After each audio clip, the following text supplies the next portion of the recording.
Hey guys, I'm Alan with Peaceful Patios. Today we're going to be installing a modern fiberglass louvered pergola. We're going to go from taking the pieces out of the crate to see what that looks like all the way to the finished product.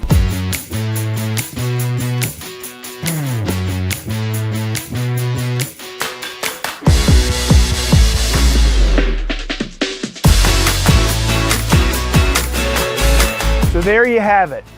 From drilling the first anchor hole to installing the louvers, that's how you install our modern fiberglass pergola with fixed louvers. It took a team of 3 of us between 5 and 6 hours. I would probably plan on longer than that if you haven't had experience putting up a structure like this before. We hope that's been helpful. Thanks again for watching. If you need more information, please reach out to us.